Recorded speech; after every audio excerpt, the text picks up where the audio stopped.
প্যারিসের মেট্রোগুলো হচ্ছে বিশ্বের সবচেয়ে দক্ষ ব্যবস্থাপনাগুলোর মধ্যে একটা। প্যারিসে এরকম মেট্রোর সংখ্যা অসংখ্য, তাদেরকে 14টা লাইনে ভাগ করা হয়েছে।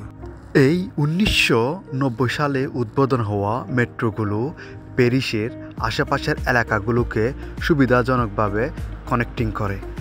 এই প্যারিসের মেট্রোগুলো শুধুমাত্র যাতায়াতের মাধ্যম নয়, এই মেট্রোর মাধ্যমে আপনি বুঝতে পারবেন এবং প্যারিসের মানুষের সাথে, প্যারিসের সংস্কৃতির সাথে আপনি নিজেও কানেক্টিং হতে পারবেন। এই প্যারিস মেট্রোর আন্ডারে রয়েছে প্রায় 300টার চেয়ে বেশি স্টেশন, যেগুলো প্যারিসের গুরুত্বপূর্ণ এলাকাগুলোকে কভার করে।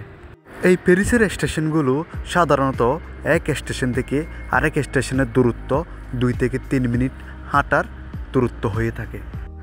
ব্যস্ত সময় মানে অফিস আওয়ারে এই মেট্রোগুলো প্রত্যেক 2 থেকে 3 মিনিটের অন্তরে মিলে, কিন্তু যখন অফিস আওয়ার থাকে না তখন নর্মালি 5 থেকে 7 মিনিটের অন্তরে আসে।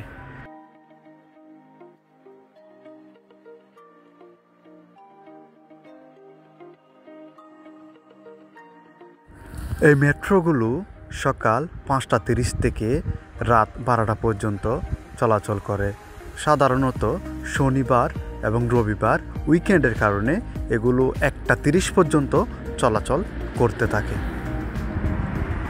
আপনি যদি রাত্রেবেলা কোনো কারণে যদি প্যারিসে মেট্রো মিস করেন, তার বিকল্প ব্যবস্থা হিসাবে নাইট বাসের ব্যবস্থা করা হয়েছে, যেগুলো অনেক দূর দূরান্ত পর্যন্ত কভার করে রাত্রিবেলা, যখন প্যারিসের মেট্রো বন্ধ থাকে।